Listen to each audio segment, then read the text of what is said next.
안식일이 다 지나고 안식 후 첫날이 되려는 새벽에 막달라 마리아와 다른 마리아가 무덤을 보려고 갔더니 큰 지진이 나며 주의 천사가 하늘로부터 내려와 돌을 굴려내고 그 위에 앉았는데 그 형상이 번개 같고 그 옷은 눈같이 시거늘.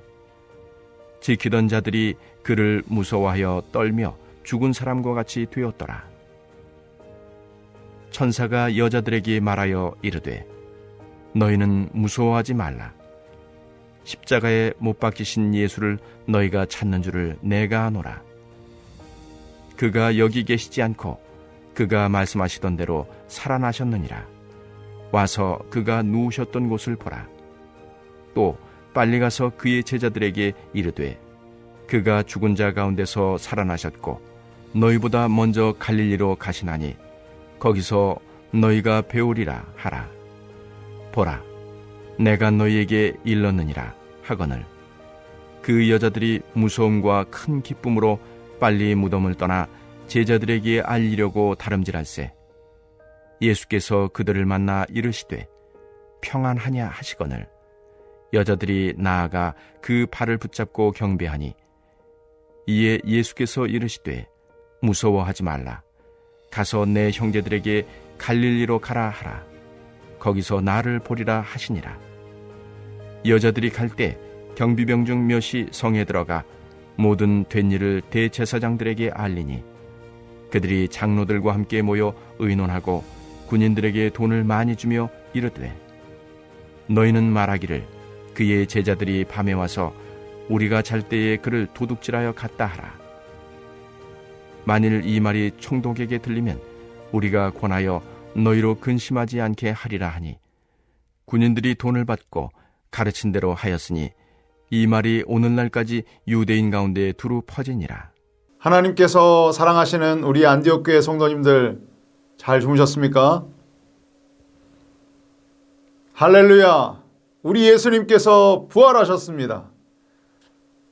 사망 권세 다 이기시고 부활의 첫 열매가 되신 우리 주님을 함께 찬양합시다. 할렐루야! 우리 함께 말씀으로 하루를 여는 이 시간을 통해서 우리도 부활 소망을 가지고 주님께서 우리를 부르신 그 사명을 다시 한번 마음에 새기는 그러한 귀한 시간이 되시기를 주님의 이름으로 축복합니다. 오늘 본문에서 우리가 주목해야 될 말씀은 6절의 말씀 중에 주님이 말씀하시던 대로 살아나셨느니라 라고 하는 말씀입니다.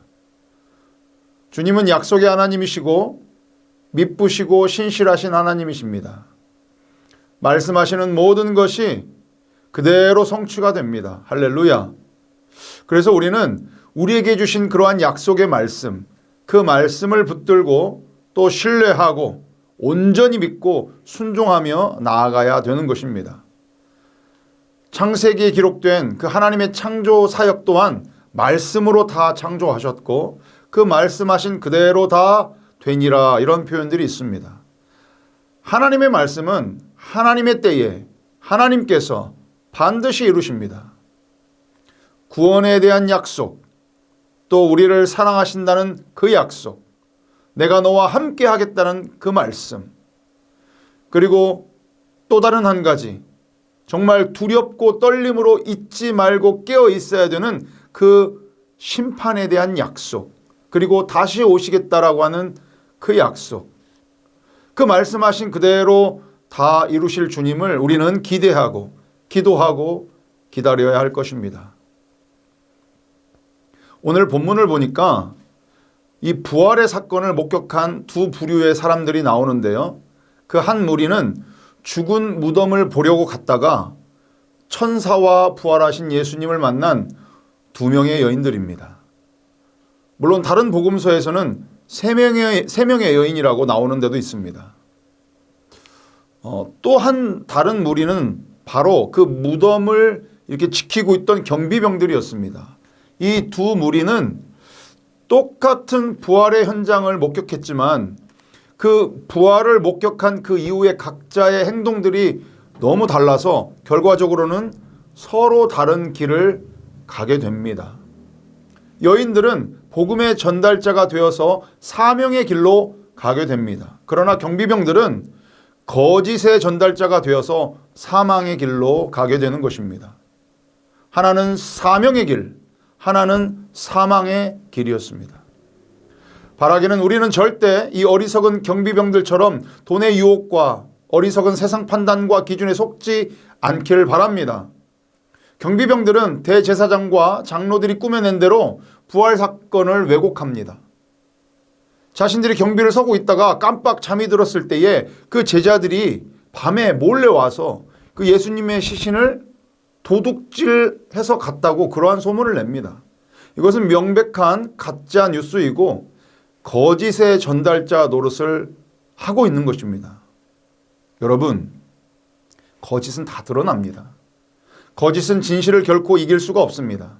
거짓은 결국 자신들의 무덤을 스스로 파는 그러한 꼴이 되고 마는 것입니다. 경비병들이 잠들었을 때 제자들이 밤에 와서 예수님의 시신을 몰래 도둑질했다고 말했죠. 경비병들이 잠들어 있어도 되는 것인가요? 이것은 자신들의 잘못을 결국 시인하는 것밖에 안 되는 것입니다. 경비병들은 이미 무덤을 지키는 자신들이 해야 할 그 사명을 제대로 하지 못한 것을 스스로 인정하고 있는 것이죠. 경비병의 사명은 무엇입니까? 밤새 자신이 지켜야 될 그것을 잘 지키고 실제로 그 경비를 쓰고 있는 가운데 일어난 일이 있었다라고 한다면 그 일을 사실대로 바르고 또 빠르게 보고를 하고 조치를 취하는 것이 그 경비병들 자신들이 해야 될 사명일 것인데 사명대로 살지 못했기에 결국 사망자가 되는 것입니다. 사랑하는 성도 여러분, 여러분은 경비병들처럼 거짓 소문과 가짜 뉴스를 만들고 퍼나르는 그러한 거짓의 전달자이십니까? 아니면 여인들처럼 부활의 기쁜 소식을 전달하는 복음의 전달자, 부활의 전달자이십니까? 우리가 무엇을 전달하는 사람이냐에 따라서 결과는 아주 무섭게 달라지는 것입니다. 그래서 오늘 말씀의 제목도 부활의 전달자, 거짓의 전달자 이렇게 정하게 된 것입니다. 거짓을 전하는 것은 사명이 아니라 사망의 길입니다. 거짓을 전하는 것은 죄 짓는 것이고요. 결국 그의 대가는 사망이라고 하는 것입니다. 마태복음 12장 37절의 말씀에 예수님께서는 우리의 말로 그 말로 인해서 의롭다함도 받고 결국 정죄함도 받는다. 이렇게 분명히 말씀하고 계십니다. 우리 입에서 나오는 말로 인해서 결국 심판날에 다 판단받게 될 것입니다. 그래서 우리는 말을 조심해야 됩니다. 이 교회에도 얼마나 무성한 소문과 가짜 뉴스가 많은지 모릅니다. 짐작하고 판단하고 오해하고 그래서 음해하고 비난하고 비판하는 것은 아주 악한 일입니다. 관계를 깨트리고 사람을 끌어내리고 교회 공동체를 파괴하는 일입니다. 절대 해서는 안 될 일이고 하나님께서 기뻐하지 않는 일입니다. 저는 오해받는 것을 싫어합니다. 당연히 누구라도 싫어하겠죠. 오해받아서 좋아할 사람은 없을 것입니다. 나는 그런 사람이 아닌데, 나는 그렇게 말하고 그렇게 행동한 적이 없는데 전혀 사실과 다르게 누군가 나에 대해서 오해하고 짐작하여 엉뚱한 이야기를 할 때는 정말 매우 화가 납니다. 제가 전에 직장 다닐 때 한 번은 그런 일이 있었습니다. 제 팀원 중에 한 명이 저에게 팀장님 거래처를 좀 함께 가줬으면 좋겠다 이렇게 부탁을 하더라고요.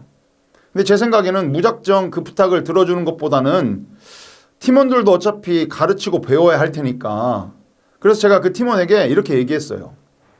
선생님 일단은요 선생님 먼저 한번 가보세요. 한번 다녀오시고 그래도 정 신통치 않고 여의치 않아서 내가 꼭 가야 되겠다. 그러면 그때 내가 같이 가주겠다. 그렇게 이야기했습니다. 근데 그 팀원이 제 바로 위에 상관이었던 본부장님을 찾아가서 느닷없이 저를 고자질한 거예요. 아니, 팀장님이 거래처를 같이 안 가준다고. 아이, 환장하죠. 사실과 다른 이야기를 해버린 것입니다. 그래서 이제 아침에 전체 직원회의를 하는데 그 자리에서 본부장님께서 저에게 개인적으로 조금 확인하고 좀 사실관계를 확인한 다음에 이야기를 하면 좋았을 텐데 그 조회하는 아침 조회 시간에 아, 육 팀장 요새 일 안 해? 이렇게 얘기를 하시는 거예요. 저는 사실 그때 누구보다도 주어진 일을 책임을 다해서 열심히 하고 있을 때였거든요. 성과도 많이 있었고. 그래서 너무 억울하고 화가 나서 제가 그렇게 따졌습니다. 아니, 제가 무슨 일을 얼마나 어떻게 안 했간디요? 이렇게 막 따졌어요. 네. 결국 저는 그 직장을 그만뒀습니다. 제가 화가 안 풀려가지고 못 다니겠더라고요. 저는 사실 인정의 욕구가 강한 사람인데 그런 이야기를 들으니까 더 이상 일할 맛이 안 나더라고요. 사실과 다른 이야기를 그것도 제가 아닌 다른 사람에게 이게 전달함으로 인해서 발생한 일이었습니다. 지금도 사실 그 생각하면 조금 억울한 면이 있습니다.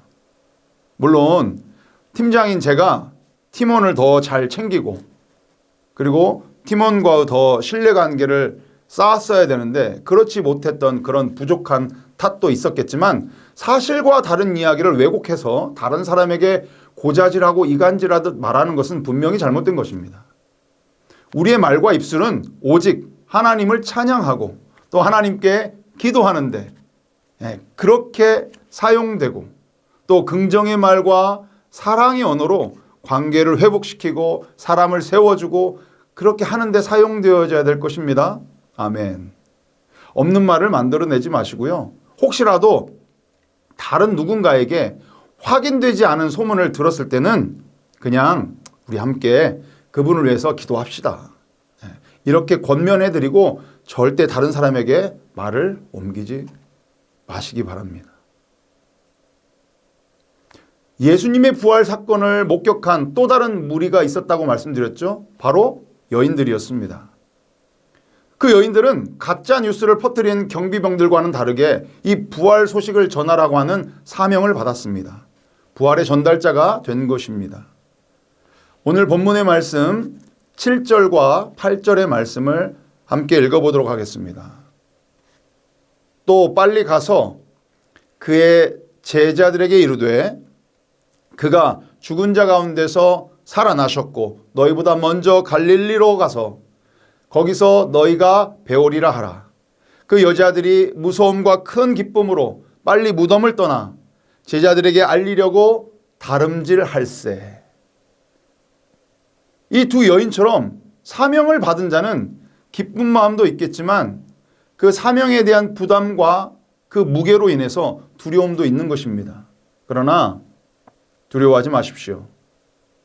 부활하신 주님께서 이 여인들을 만나서 첫 번째로 건네신 말씀이 바로 평안하냐라는 말씀입니다. 그리고 무서워하지 말라 이 말씀이었습니다. 예수님은 사명자들의 마음을 이미 다 아시고 사명자들과 함께 하십니다.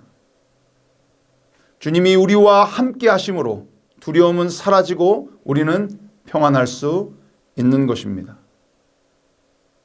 부활하신 예수님을 만난 여인들에게 주님의 말씀을 전하는 것보다 더 중요한 것은 없었습니다.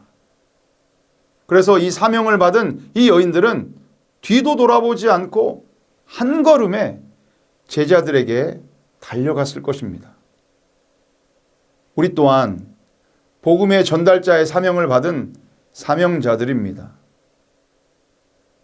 가짜 뉴스를 전달하는 사망자의 길이 아닌 복음의 기쁜 소식을 전달하는 그 사명자의 길을 걷는 그러한 자들입니다.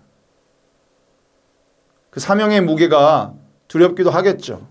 그러나 주님께서 우리와 함께 하시니 흔들리지 마십시오. 뒤도 돌아보지 마시기 바랍니다. 정말 기쁜 마음으로 담대하게 부활 소식을 전하는 저와 여러분이 다 되시기를 주님의 이름으로 축복합니다. 아멘. 이 부활하신 예수님을 만난 우리가 부활 소식을 전하는 복음의 전달자로서 사명의 길을 가야 하는 그 이유가 무엇일까요? 그것은 바로 부활하신 예수님의 명령이기 때문입니다. 마태복음, 마가복음, 누가복음, 요한복음 이 4복음서에서 공통적으로 다루고 있는 이 부활 사건은 그만큼 이 부활이 사실이었음을 반증하고 있는 것이죠. 초대교회 신앙도 그리스도의 부활과 재림의 약속에 기초하여서 세워졌습니다. 그리고 부활하신 예수님께서 우리에게 주시는 이 공통된 말씀이 부활 이후에 공통적으로 주시는 말씀이 가서 제자를 삼으라 라고 하는 것입니다. 예수님께서 부활하시고 제자들을 다시 만나셨을 때 어디로 가서 만나셨습니까? 그렇습니다. 바로 갈릴리입니다. 갈릴리는 처음 제자들을 만나고 부르신 곳이기도 합니다. 이 전지적 제자 관점으로 주님의 십자가 사건을 한번 생각해 볼까요? 제자들 입장에서 예수님을 유대인의 왕으로 그토록 모시고 믿고 따랐는데 그분이 허망하게 십자가에 달려 돌아가시는 것을 본 이 제자들은 몹시 두려워하고 또 실망하고 단념하고 모든 것을 포기하고 그냥 각자 살 길을 찾아서 흩어졌던 것입니다. 그런데 주님께서 말씀하신 그대로 부활하셔서 다시 갈릴리로 찾아오셔서 제자들을 만나주셨습니다. 왜 갈릴리로 가신 것일까요? 그것은 처음 제자를 부르셨을 때 내가 너희로 사람을 낚는 어부가 되게 하리라 하셨던 그 말씀 그대로 그 사명을 기억하고 다시금 그 사명자의 길을 걷게 하시려고 부활하신 이후에 그 사명의 현장이었던 갈릴리로 먼저 가신 것입니다. 그래서 오늘 본문의 말씀에 이어서 마태복음의 마지막 말씀이 다음과 같은 말씀으로 끝을 맺는 것입니다. 너희는 가서 모든 민족을 제자로 삼아 아버지와 아들과 성령의 이름으로 세례를 베풀고 내가 너희에게 분부한 모든 것을 가르쳐 지키게 하라. 볼지어다 내가 세상 끝날까지 너희와 항상 함께 있으리라 하시니라. 아멘. 사랑하는 성도 여러분, 주님이 말씀하시던 그대로 살아나셨습니다. 주님이 말씀하신 그대로 다시 오실 것입니다. 우리는 주님을 만났던 그 첫사랑, 첫 마음을 회복해야 합니다. 여러분이 처음 사명을 받았던 그 사명의 현장인 갈릴리는 어디였습니까? 우리에게 갈릴리는 주님을 만날 수 있는 그 예배의 자리인 것입니다.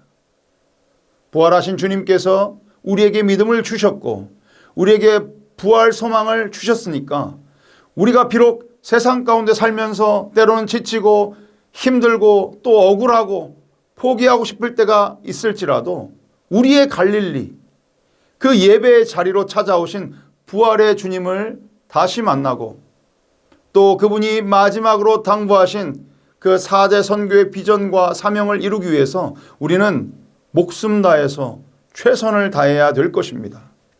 그것이 바로 복음의 전달자요, 부활의 전달자요, 사명자의 길인 것입니다.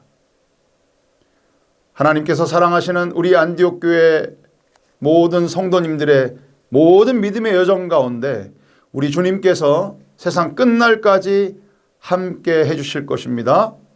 아멘. 우리 이 시간 이 믿음 가지고 오늘 주신 약속의 말씀을 붙들고 함께 기도하겠습니다.